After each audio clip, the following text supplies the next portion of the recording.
Emergencies happen. We don't know when they'll happen or how much they'll cost, but we know they happen. So, are you ready for the next storm in your business? Stay tuned. Tonight's episode is going to be awesome. You don't want to miss it. Our goal is simple: to help you achieve the dream and vision you first had when you thought about starting a business. We're here to make growing your business less complicated. There are building blocks to build a sustainable business. We promise to seek them out and address them all. The Better Your Business Show starts now.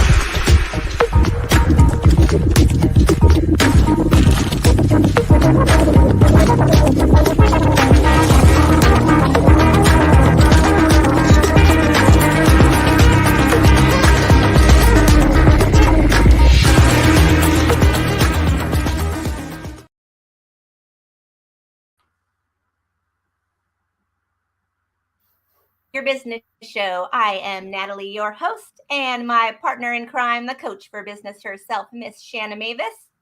Hey, hey. Hey, hey. How are you? I am fabulous. How are you doing? I'm good. I don't think I'm as busy as you are. I don't know, girl. I was getting notifications from you early this morning. I was like, whoa, go Shanna in a sauna. Messing around back there, tinkering with the show stuff. Yes. Fortunately, I don't have to do that much. I just have to run tests now. Terrence does most of that stuff for me. So we were testing some things to make sure everything runs smoothly here. Yes. But yeah. We had a little hiccup in our business. Right? Oh, yeah, we did. Not necessarily a storm, thankfully, right. But yeah, when things don't go right, it just kind of trips you up a little bit, and we didn't even know. And that's the crazy thing. And I love that, we were talking about this topic earlier in the week when you and I were just discussing it, because I know that a lot of people don't really think about, or they think about the disaster as it relates to the pandemic now. But there are so many other potential storms in your business. And when you really start to uncover that, it's just fascinating, because it can come from anywhere. And if you're not prepared, take out your entire business. So yeah. Well, and the other thing too is, and I don't know if I shouldn't even say this out loud, but there's a part of me that thinks if you're going to do big things, you better be expecting it. And you better expect that it is going to be a storm, because anybody that's done any big businesses has had huge adversity they've had to go through.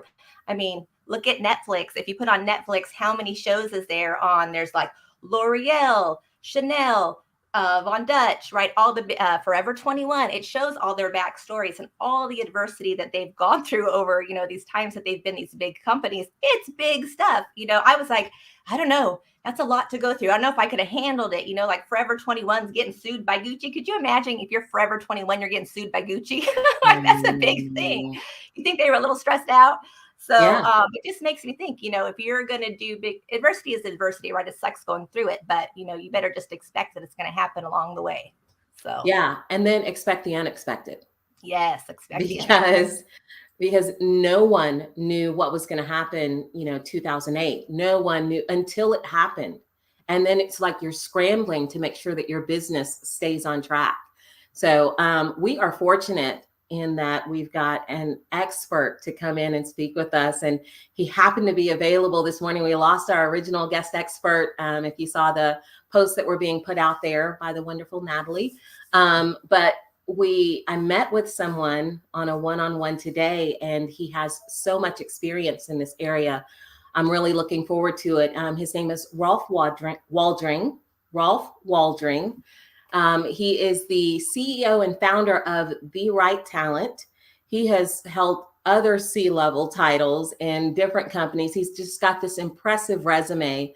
But he was talking to me, and he was just like, oh yeah, I had to deal with that. I was CIO for this one company, and I had to deal with disaster recovery and preparedness. And so I was just like, hey, can you come into the studio with us and talk to us about this? Because we'd love to have that conversation with someone who's been there, who has helped other companies survive these storms. We've all, or I know at least for me, I've gone on the side of it where I've been a part of it. I've had to react to the storms, but I never had to worry about preparing for it. And so having him come into the studio, I think is going to do a world of good for our business owners. So Definitely. Rolf Waldring. Woo! Good evening. How are you? Good. How are you? Not bad. Thank you very much for inviting me to join you. I was super excited, and I'm so excited for Natalie to get a chance to hear some of the stories you were telling me this morning, because he's seen some storms.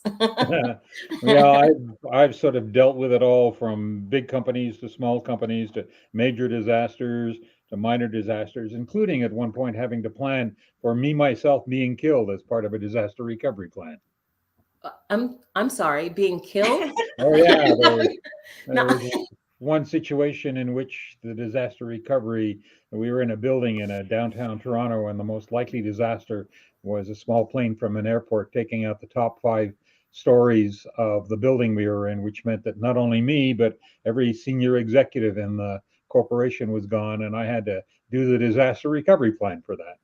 It's kind of interesting planning your own death. Right? Yeah, to say the least, because I know I was just looking at the camera. I was like, okay, I need to close my mouth, because it wasn't me planning that, because I know that there's succession planning. So in case, this person passes away, but to plan for something like that, I hadn't even considered anything like that happening. Well, the really great part about that, of course, is having deal with it on that level. Then I started to have to deal with it in my own business, because I run a business now. I've talked to other business owners, small business owners, about what they need to do. And there's a range of things that we have to think about that run from that kind of disaster to the other story I was telling you about squirrels eating through electrical cables and taking us out. So there's lots and lots of things that a business owner has to think about when they start having a business that they want to keep running 7/24 in order to service their clients. Yeah. Has there been like something that shows up the most in that area that you see that it's like so many business owners have done this wrong? I've experienced this too many times. Yeah. The one which is top of mind for all of us, and I was reading an article today, the biggest concern that business owners of all sizes have in North America at the moment is cyber attacks. Hmm. And cyber attacks relate also to the fact that we all use computers, but very few of us are thoughtful and disciplined about what it takes to back up our computer systems. If we lose our computer systems, we're usually scrambling. Yeah. We may not have the knowledge, we certainly may not have the data. And so, one of the things that I always encourage people to do is develop a simple, effective computer backup plan. Be very disciplined about executing it. Because in a case of a cyber attack, the worst thing that can happen is they take over your machine, but you just simply say, okay, guys, go ahead, kill my machine, and you just recover it because you have all the backups. And so it gives you protection on 2 levels. It gives you more and more protection against cyber attacks and ransomware and all that sort of stuff. But also, if something happens to your computer for some physical reason, or you have a crash of some kind, you can recover your business relatively quickly. And it's not that hard to do. And these days, it's not that expensive to do. So go ahead. Who would that now? I think I know who you're talking to, but just to be clear, now is that the person, the mom and pop shop, or the self-employed, real estate agent, or is that just big business that should be concerned with that? The question I always ask people is, do you use a computer? And if the answer in your business, if the answer to that is yes, whether it's one or a lot, my next question is, do you have a thoughtful backup plan? And you don't know how many times the answer to that is backup. What's that?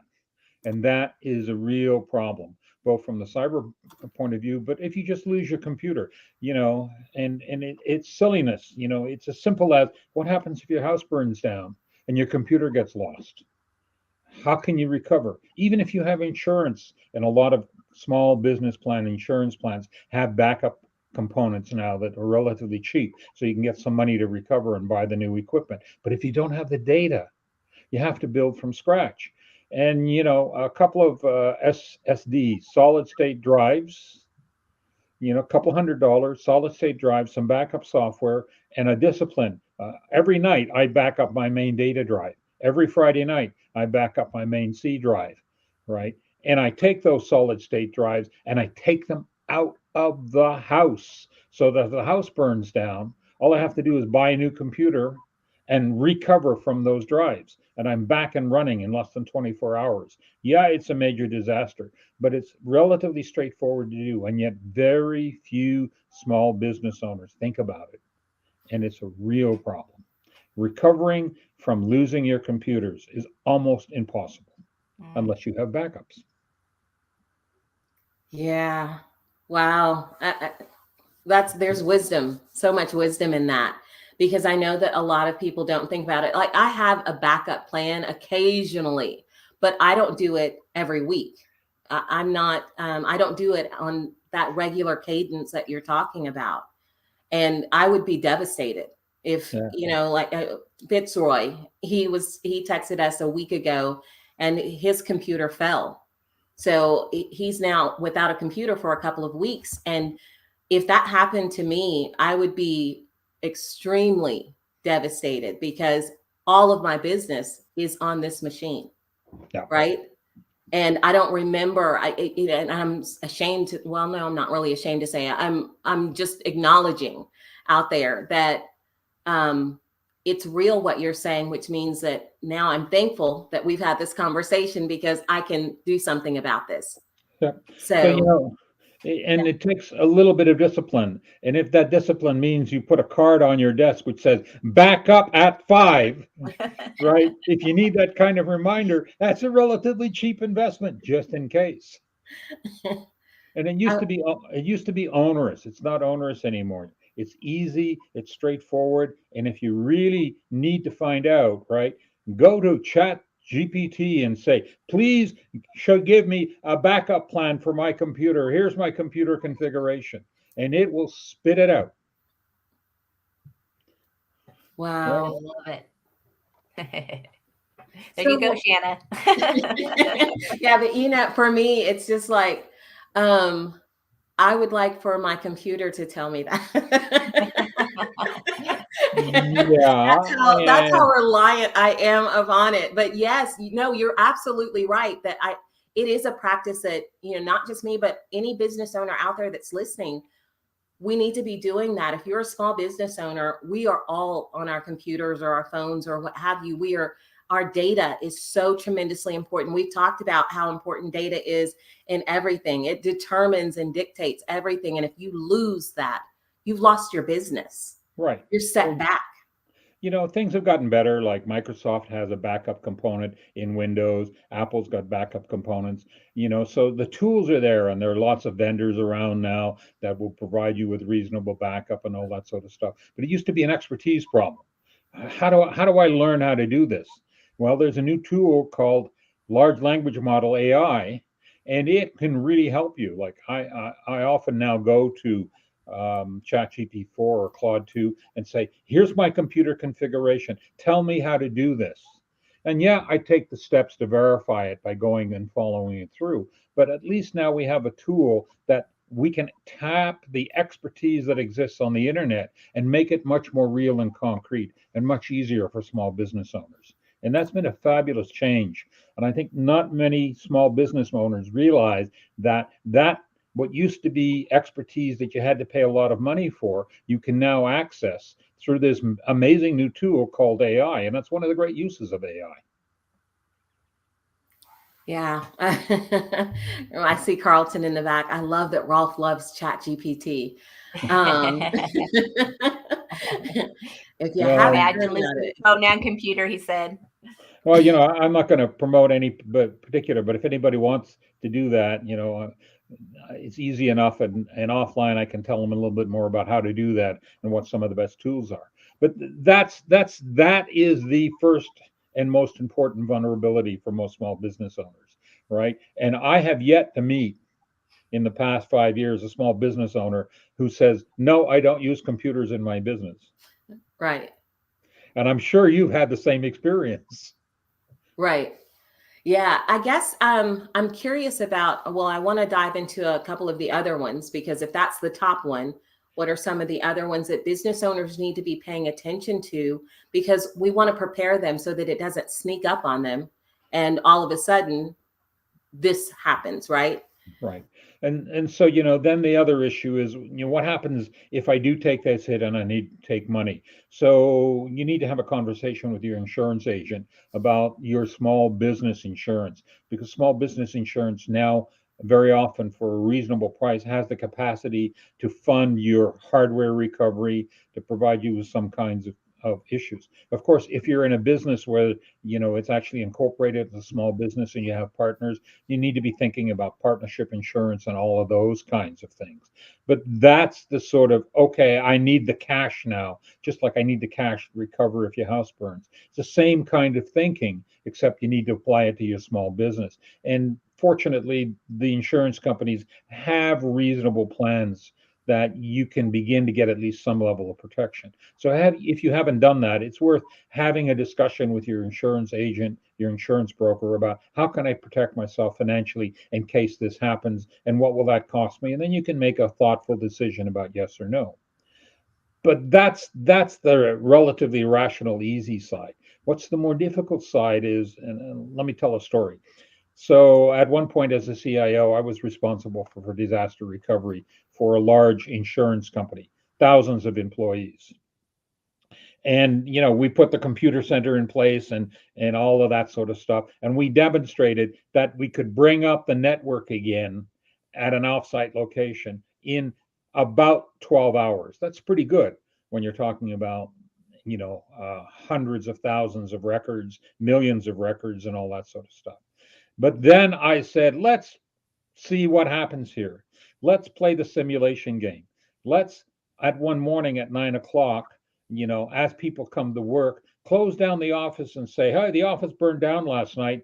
We have a bunch of buses here, and we're going to bus you to the offsite location, and you're going to do today's work at the offsite location. It was an absolute disaster. And the reason it was an absolute disaster is because when they got to the offsite location and people logged back on, this is what we started to hear. But I need my notebook that was in my desk because that's where my passwords are. Oh, yesterday's information's on pieces of paper on my desk that I haven't put into the computer yet. And we began to realize that you really have to start thinking about how you rethink doing your business in order to recover from a disaster. And again, that's not something that people start to do. But I've become much more aware of what would it take if I had to recover my small business if this facility I'm sitting in burnt down. And yes, I have the backups and I can get the computer and go to an offsite location and I've got the insurances. But I try as little as possible now to store information off the computer. So instead of putting it in a notebook, I put it in a Word document, which gets backed up every night. So as little as possible, I'm dependent upon physical things for storing information. And we eventually, in that insurance company, went through a year-long education process where we help people start to do that, so that if there is a physical disaster, and even if you recover your computers, you're not suddenly dealing with, but my passwords are all on the other side of my keyboard, right? They actually had that in an encrypted document on their drive. So when we recreated the drive for them, or you recreate your drive, you can go to that encrypted document. Doesn't take much. Again, ask Claude 2 or ChatGPT, how do I encrypt the Word document or whatever your favorite word processor is, and encrypt it on your drive so that it's safe from cybersecurity attack. But you can, when you sit in front of that recovered computer, have all the information you need in order to do your work. It's crazy to think about people still jotting down their passwords, but I know a lot of people who do. I literally, to this day, I know people who will write down their passwords, and it's just like it's kind of astounding. Right. And so what I'm really saying is, if you're going to make the shift to computers, start thinking about how you shift everything to that computer. So when you do that backup at night, you're backing up everything you need from an information point of view to cover your business. Like, I used to keep notebooks and all that sort of stuff because I'd go to meetings. I don't keep anything anymore that's live and necessary to my business that isn't in a document on my computer. And if I'm afraid, and that includes my banking information, if I'm afraid that somebody could have access to it. I encrypt it, or I use a tool like Evernote, and I, put it up on the cloud. I encrypt that. It's just thinking about, sitting down one day and saying, if I lose my office and my computer, even if I recover it somewhere else, what do I need to get my business going again? That changes people thinking about that. Like I said, when we did the simulation, we ended up with, 250 people saying, but, yeah, I know I have my computer back, but I can't do my job without all of this information, which is in my desk. And that's when we started to educate people about, you got to store it all in one place electronically, or you got to store it in the cloud electronically. It takes a little bit of learning, but in a case of a disaster, it means that you're not dependent upon, and I hate to call it old fashioned, but older ways of thinking. Old school. Yeah. We love it. Natalie, one of the things that he brought up was insurance. And it just made me think of key man policies. I've heard you say that a few times. Can you let the audience know what we're talking about there? Because it's an important component here. Yeah, so the key man policy would be protecting a key person in your business, an important person in your business. So, for example, my business partner and we would have key man policies on each. Oh, Shanna, I'll use Shanna as an example. She knows just a couple months ago, I'm like, maybe I should get a policy on Shanna. She's irreplaceable. She's. I don't know if you saw at the beginning of the show. It's like, oh, I was doing some stuff in the back. If I had to do the stuff that Shanna did, my head would be beating against the wall. I could never slow down and be that detailed. I would have to replace her. So, without her being in the business, I would need to be able to pay someone to learn everything that she does, do all that. It would cover her, and vice versa. If I wasn't here, then it would replace me. We'd be placed as that key person in our business. So it keeps us in business. When I had left the company I was with for 15 years and started with my new business partner, he was fully the financial backing. We were there like working, but he paid for everything. So I got a key man policy on him. Why? Because if something happened to him, we would have not stayed in business since he was all the money, right? So that would be some ways to protect yourself with key man policies, key employees, key business partners. Right. And it's such a great incentive to keep people around too. Last tip, test it, right? I spent some time working with the disaster recovery people, the earthquake disaster recovery people. And I learned why they run simulations, why they simulate disasters, because you build relationships without pressure in order to have effective relationships under pressure. That's a fundamental tenet of the people who are experts at disaster recovery, FEMA, and those kinds of people. That's why they do simulations. So it's really worthwhile, even in a small business, saying, once a year, we're going to pretend that I lost all the computers and try to recover them, because you'll learn some things and you'll learn about the gaps that will really allow you to harden your approach to that. And when it does happen, you'll go, yep, done this, been there, and you won't go into panic mode. And that was working with the people. We actually did a huge simulation around earthquake disaster in the city of Vancouver around hospitals. Those simulations are essential, even with your business partner. If your business partner happens to be someone you work with every day, just taking out a day a year or a morning a year to simulate your disaster recovery plan will harden your ability and ease your nervousness. Yeah. Yeah, Carlton put like fire drills in schools, and it made me think about, I was volunteering at the church that I go to. I was in the children's ministry area, and that was one of the things we had to do was, simulate if there was a fire, how do we get every one of these children out, make sure that they're all accounted for. So it was walking through that exercise so that if the alarm went off, we would know exactly what to do. No one's scrambling, no one's worried, and everyone would be accounted for. It just makes things so much easier. Yeah, I love that, Rolf. Is there what's the size of company that you recommend starting these drills? Where do you need to really start paying attention? I do it as a solo entrepreneur. Every once in a while, I sort of, and I work with a lot of associates, but it doesn't matter what the size of your company is, right? Smart habits are muscle memory for the mind. That's the phrase that I use. And you build smart habits through practice, right? So by practicing and simulating a disaster, you build the smart habits which allow you to respond as if you had muscle memory in the mind. That's the key to it, right? And it doesn't matter what size your business is, just going through it. The biggest advantage you will get is that you won't panic because you've been there already, right? That was the learning from working with the FEMA experts and with the police forces and all those kinds of stuff when we simulated large scale disasters. Building those relationships and having had the practice reduces the anxiety. It becomes okay, been there, done that, let's go. So I know it's time to transition, but I have one more question. So we may skip the Just Good Business segment if we need to, but what happens, Natalie and I, as we were talking earlier, the unexpected. So no one really expected the pandemic or the recession so how do you quickly adjust to something like that? Now we can prepare, right? But how do we adjust quickly and on the spot? Well, part of the problem is it depends, right? I told you the story offline before about the squirrel which ate through the electrical wires. That was totally unexpected.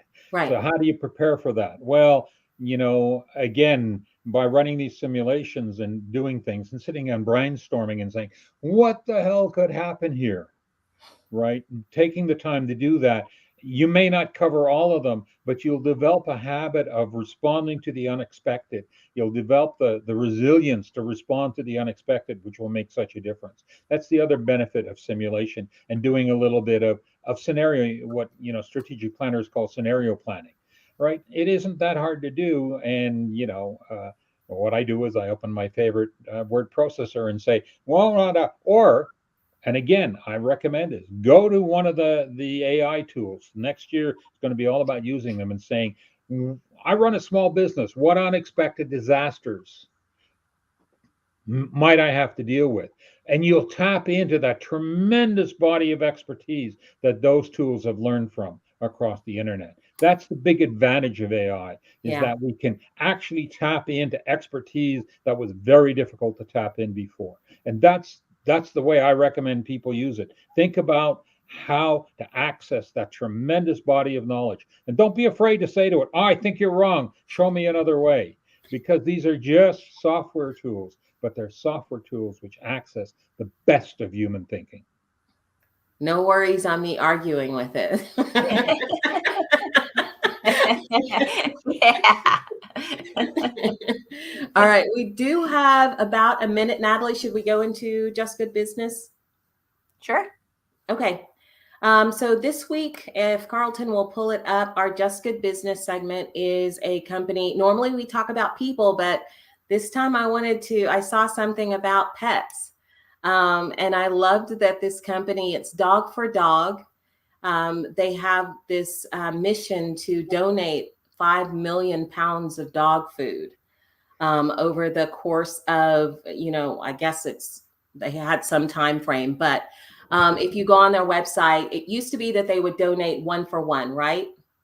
But now what happens is you can see a counter of how much your purchase, how many pounds of dog food, how many dogs you're feeding in shelters, because what they were noticing is that the shelter animals, they weren't being euthanized because there was no room. They were being euthanized because they couldn't feed them. And so in order to eliminate that problem, So I was surprised when I saw that, but the founder of it, he came on, he got some investors, huge investors. Like I think Snoop Dogg is one, Michael Bublé is on there, Chelsea Handler. There's a lot of big names there, but they came on board and, invested in this company. And so now they've got these healthy products for your animals, but for every purchase that you make, you're actually feeding an animal in a shelter. And then they've spun off into this show that they do that Save Our Shelter, and they go in and just make a difference and get animals adopted. It was really just impressive to me that, someone else is thinking outside of that. I know that typically I'm going to go on the human side, but these animals deserve to be loved and cared for as well. So yeah, it was just impressive to me. So dog for dog, Love that. just good business. Having rescued German Shepherds for a lot of years, I have strong support for that. Let's go do it. Love it. Love it. Yes. That's so cute. There's a guy I follow on Instagram who's a groomer, and he turns them into like different kinds of animals and stuff. Like he'll make them like Pokemon characters, or he did like Bambi or just whatever. And he'll go down to the shelters before adoption day, and he'll get them ready for adoption, and he'll fix them up, or he'll put some things on them to make them pretty or whatever to help. So it's so cute. I just love that. Another unexpected disaster. I did some consulting work with one of the humane societies here, and the unexpected disaster is rats got into their food stores and destroyed months and months of dry dog food. So you never know what unexpected disaster could hit you. You never know. All right. So we are going to head into a quick break. We will be right back. Thank you.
As an entrepreneur, you have a vision of business that will change your life and the lives of others. Pillar 5 helps you set realistic goals and expectations.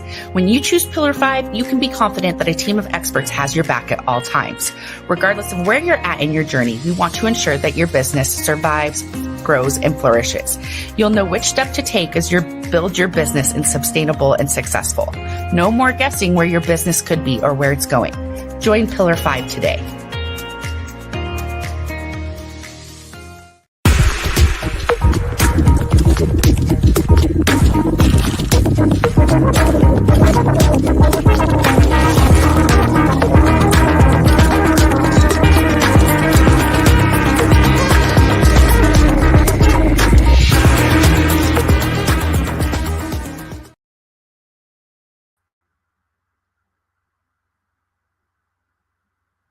Tonight, we are talking about, are you ready for the next storm in your business?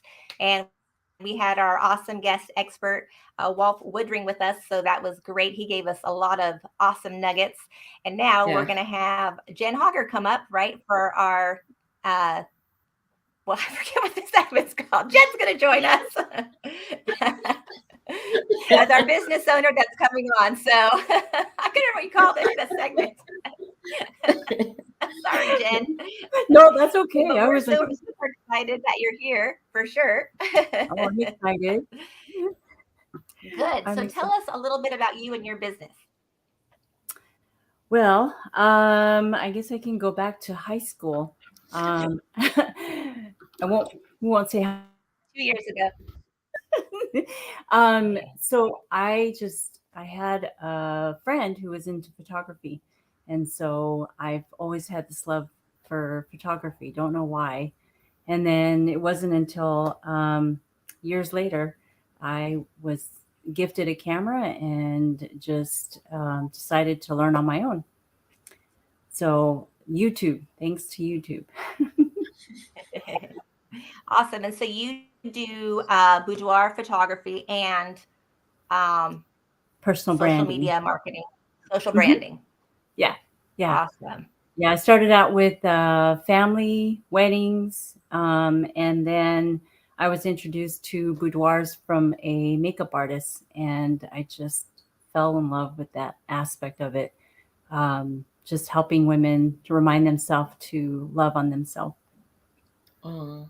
especially moms, Well, Right. yeah. especially moms, because we put everybody else first, right? And then we feel a little guilt. We're thinking about ourselves.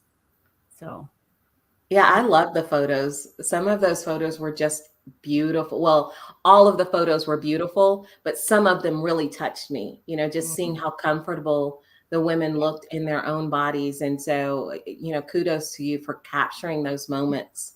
And kudos to them for sharing that. It was amazing. You should check out I know we're going to put up your URL, but go to her website, look at some of this work. Yeah, it was fascinating. We're going to bring Rolf back into the studio for you so that we can talk about a couple of the challenges that you brought up. Was one that's well familiar to so many people was I don't prioritize marketing myself. You know all of the things to do, but you struggle with either the time management or there's no priority in marketing your own business, right. or even personal branding, right? Am I understanding that correctly? Right. That's correct. That's on point, Shanna. This is like the third time I've heard this week. I want you to know, one, you are not alone. I am also one that does not take the time to market or brand myself. Thank God for Natalie, who does all of the stuff for the show, and I just get to piggyback off of that. But yeah, it's a prevalent issue with a lot of solopreneurs or small business owners. Yeah. So I'd love to hear, some of Rolf's feedback on that. And then we'll get into, where you're looking for help. Sounds good. Thank you. I struggle with it in my own business, and we could talk a lot about it. But for many years, photography was my favorite hobby, right? And I actually have a photography website and stuff like that. So I never branched to be professional, but I talked to a lot of professional photographers, and I learned a lot by going on courses. But I also learned something very interesting about marketing photography. Do you know who Joel Grimes is? Oh, yes, I do. Right. So he's very famous for his sports photography, right? Mm-hmm. And there's a local photographer who I talked to, who taught me some things, who said, I really want to do this, but I want to do it for kids, for grandparents. I think there's a business to be made doing that kind of photography for kids, for grandparents. So he did the typical thing. He put up a website, he did internet marketing, he put his pictures up on Instagram. And his experience of marketing that way was really not very great, right? And so we sat in a chat room one day talking about marketing, and somebody said, well, you know what? Photography is all about pictures. And the internet's about pictures, but grandparents don't spend a lot of time, a lot of them, on the internet. Where do they spend time? Well, they drive their kids to hockey rinks for hockey games. They drive their kids to ball games. They take their kids to the gym, to all kinds of sports arena.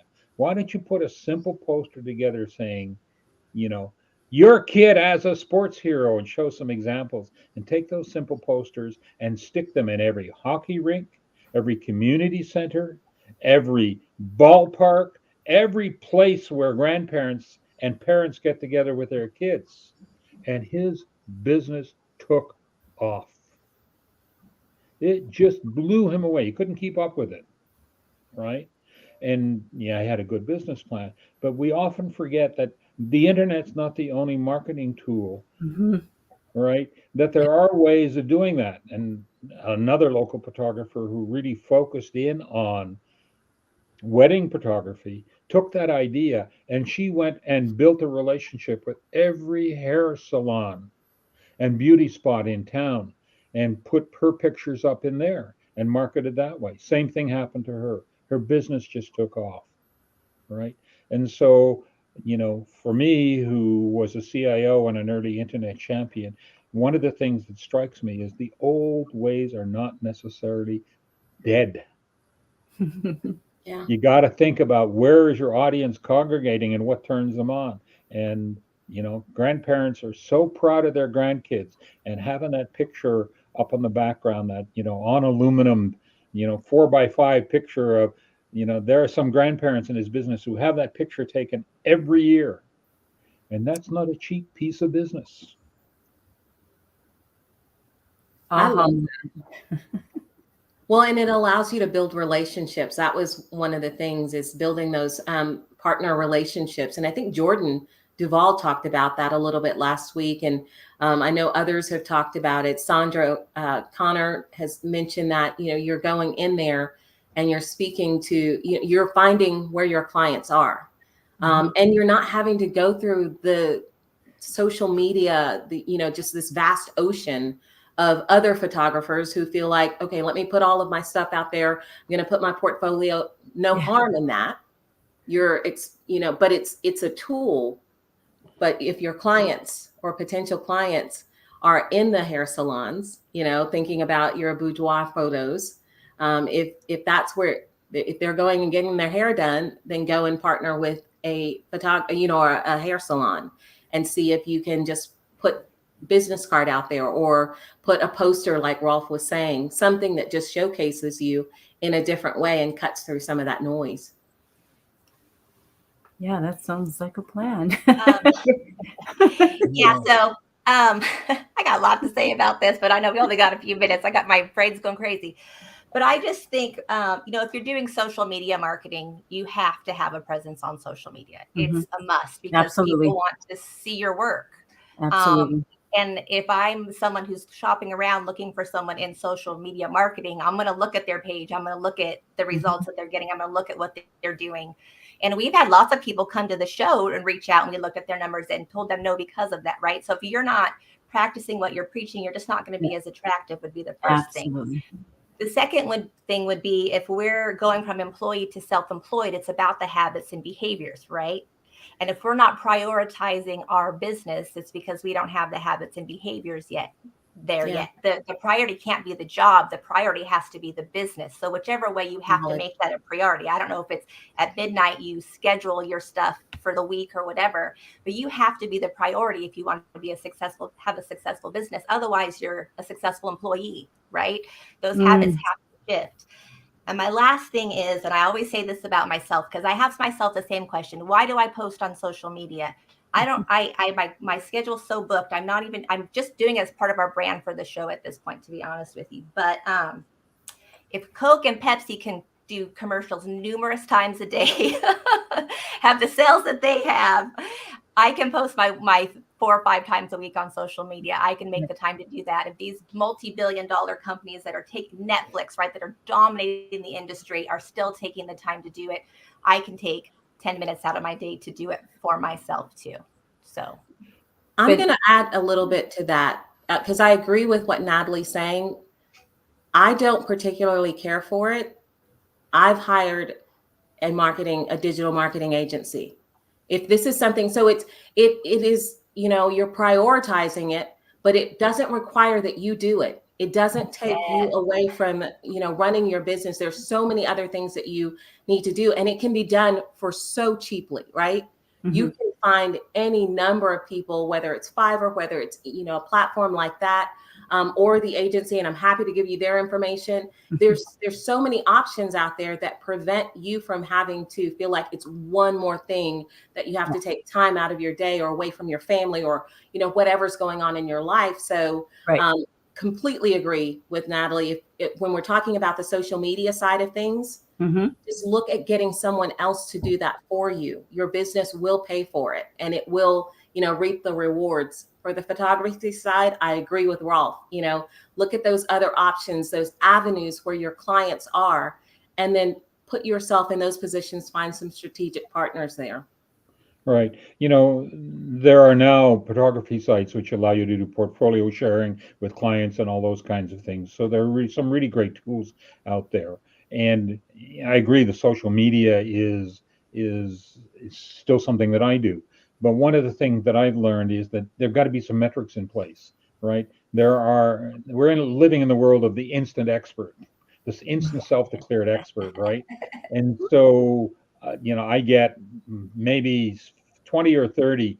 Oh, I'm a lead generation expert. I can generate leads for you. And I always ask one question: how many of your leads convert to real business? Show me the Right. statistics. Yeah. Right. Yep. And that eliminates a lot of, because a lot of them won't talk about that. And so again, one of the things that it impresses me so much is that there are really good people who understand that. And, Shana's talked about, who she uses that you can delegate the task to, but there's also really good expertise about how you measure that expertise, and don't learn by, how you qualify people who really know what they're doing. And that's been a big difference, I think, for me, as I struggle with my own marketing. Anyway, I'll stop it there. You really need to know what's success before you hire somebody. Well, I think if I can jump in on here, the Natalie knows this so much. I mean, Natalie knows this about me. I love stories. I love people's stories. So that's the personal branding side of me. And that's the part that I fight. Like, how do I tell my story to connect with my audience or my ideal client? That's because the marketing is there, but I think everybody wants to know the story. Why should I do business with you? Yeah. I struggle with that. Especially in a business like boutique, which, really depends upon a personal connection between you and your client. So. Yeah. And I would think, Jen, for you, just a couple of those collaborative partners would be huge. It doesn't even seem like you would need that many. You have 2 collaborative partners that probably book you. Right. If they're in the right industry. Yeah, that's true. And the delegation thing is, like I start to spin. So when I think about delegating, I don't want to run around to every hockey rink in town. There's a valuable resource called teenagers.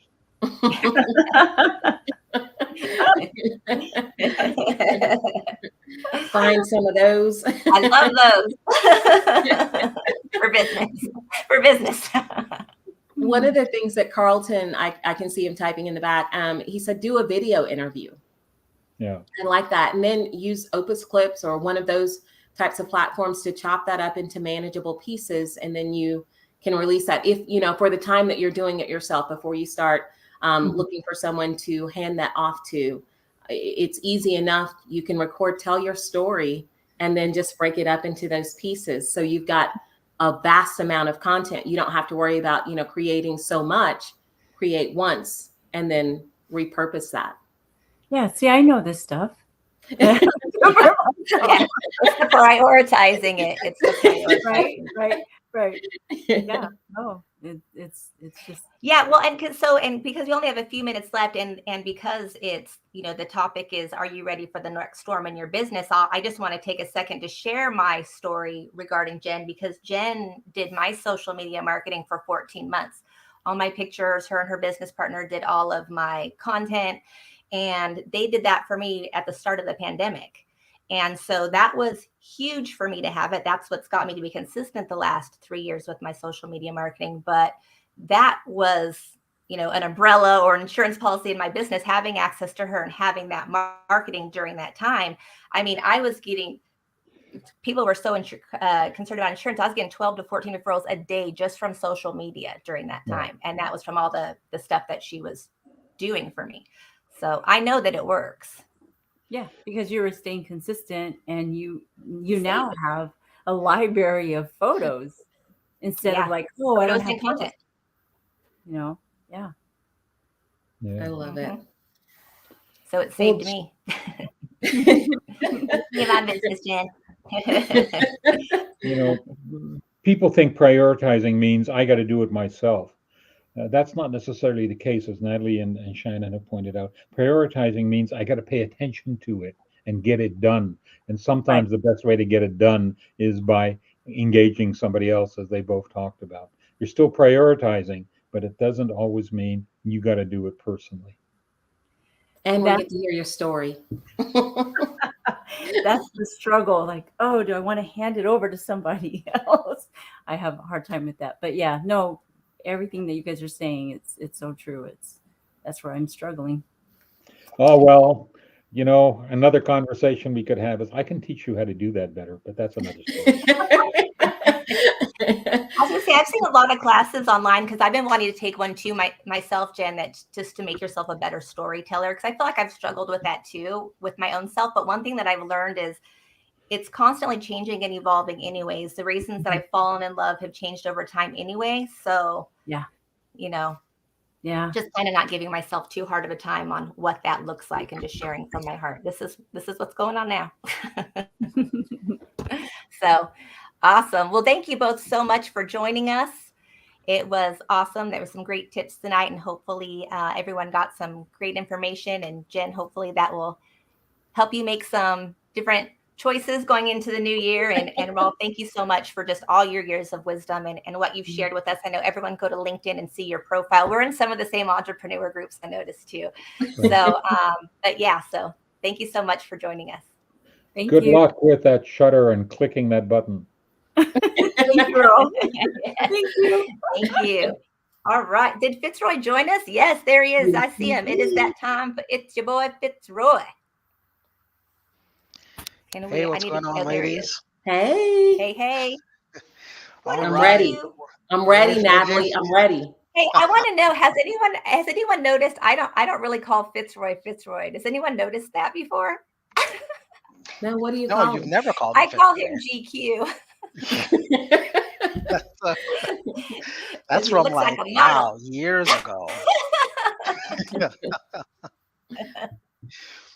All right, so we're gonna play top 5, and today we're gonna do what are the top 5 most profitable franchises. So if you don't want to, I heard you guys talking about advertising and stuff like that. If you don't want to advertise, you just want to buy a business, what are the top 5 most profitable franchises that you can just buy? Chick-fil-A.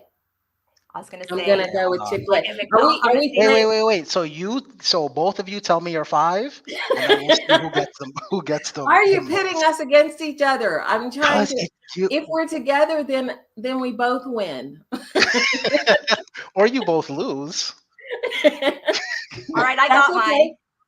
Oh man, Natalie. Okay. Oh, look at that. Okay. Well, hold on. You're probably not right, but this, like, if I was thinking about buying a franchise, these are the ones I've played with. So I would say McDonald's, Pizza Hut, Chick-fil-A, car wash, and laundromat.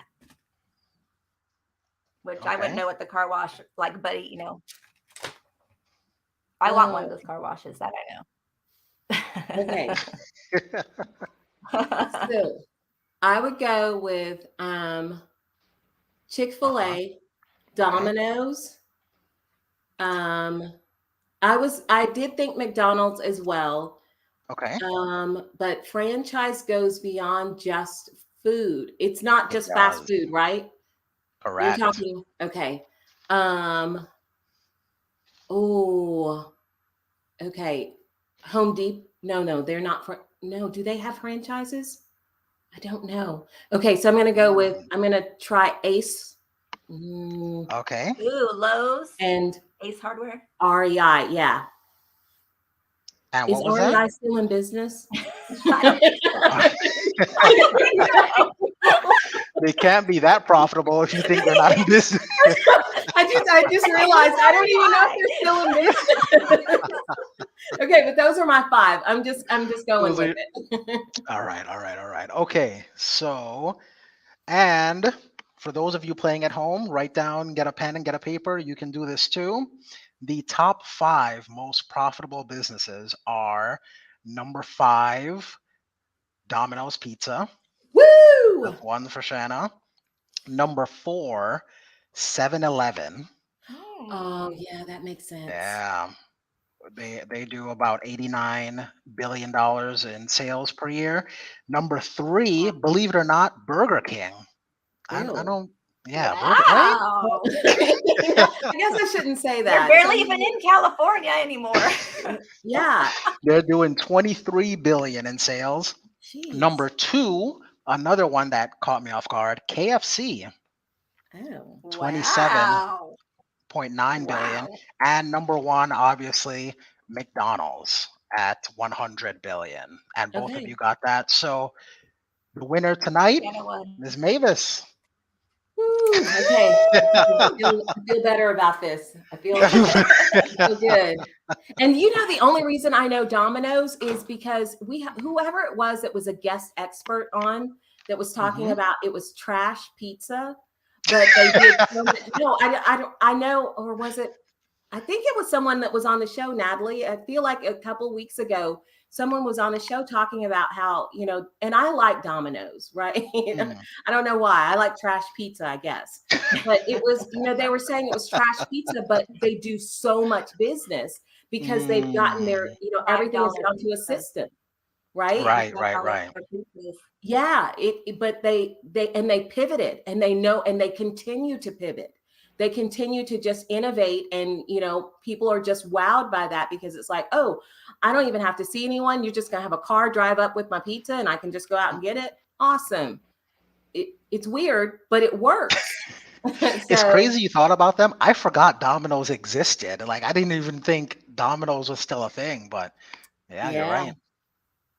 It's I'm thinking Little that's what Caesars it has is. the $5 pizzas. It's not even Domino's, it's Little Caesars. That's also another one. Ace Hardware was actually number 6. Ooh, Wow, Shanna. Right? Look out.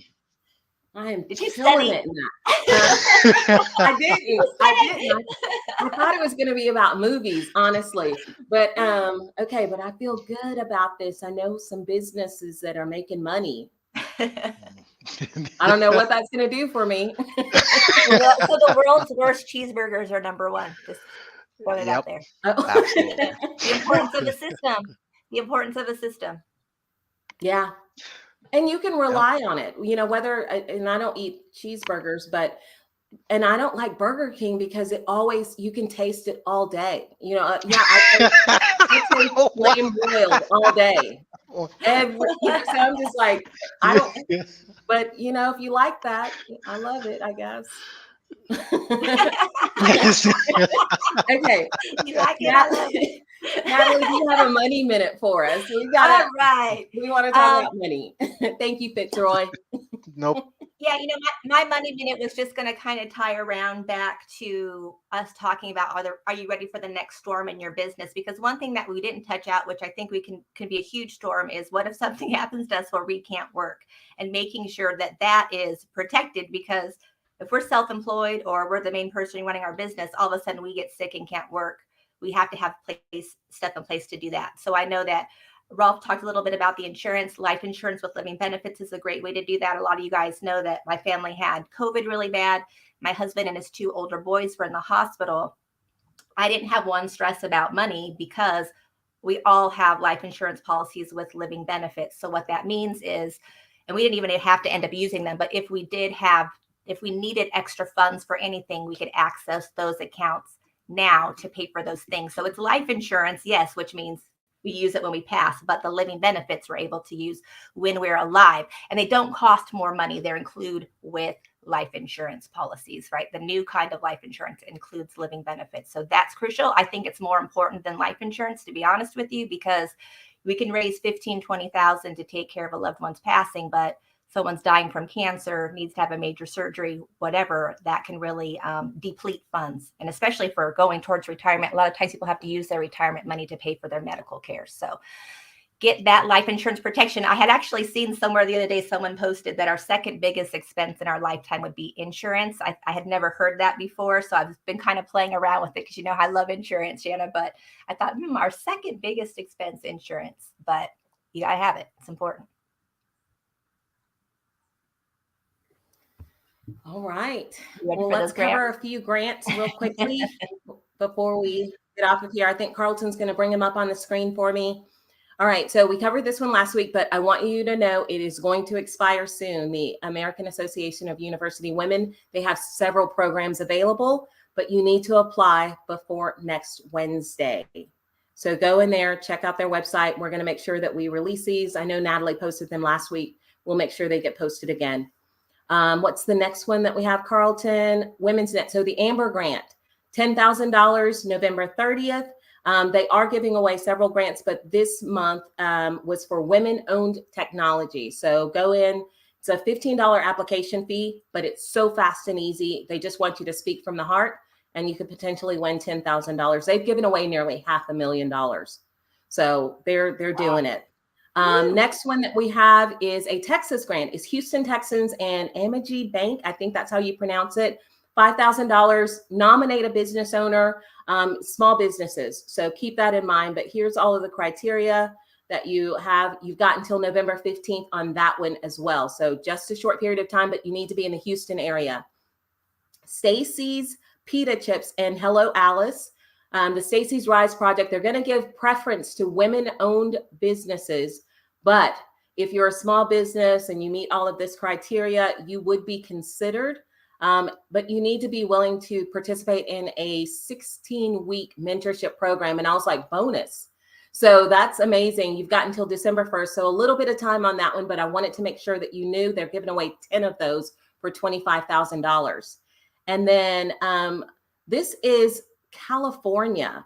So I was trying to look at some of the local grants. Guys, there's so much money out there for these programs. I looked at state by state. I'm going to keep trying to find different ones. A lot of the ones in California were expired, but they're coming back. So this one was the department. They're concerned about hiring disabled individuals. So they have a $20,000 to $200,000 reimbursement fund for you hiring. It'll pay up to a month's wages, advertising, training, or if you even have an internship for individuals with disabilities so they can learn job skills. You've got until the end of the year from what I could see for that one. Go there. And then the last one is a Texas-based one. This is $1,800 for new employees or $900 for incumbent employees. It's allowing them to boost their skills. So this will help better your business, right? So they will cover up to $1,800 for courses for your employees as they're coming in, or if you've got new employees that need to learn different skills in order to improve what's going on in your business operations. Texas Workforce Commission is going to pay that. So check that out. I think that's it. Awesome. Great stuff. All right. Well, thank you everyone who joined us tonight. It was an awesome show. And we're excited to see you next week. Do something today that will help you better your business. Go fill out some applications for those grants, right? Those don't have to be paid back. Your business, the number one struggle we hear people talking about is money. And like Shanna said, there's money everywhere. Just go get your share. I follow a lot of grant people on Instagram, and they were going through some of the numbers. For every 10 you apply for, you should get 2 that want to accept your offer, I think is what she called it. So I'm assuming you get 2 that pay out. I don't know, but hey, those are great numbers. That's 20%. So go fill out 10 applications and let us know what happened. We want to know, did you get some grant money? So thank you everyone, and we will see you soon. Ciao. Our goal is simple: to help you achieve the dream and vision you first had when you thought about starting a business. We're here to make growing your business less complicated. There are building blocks to build a sustainable business. We promise to seek them out and address them all. The better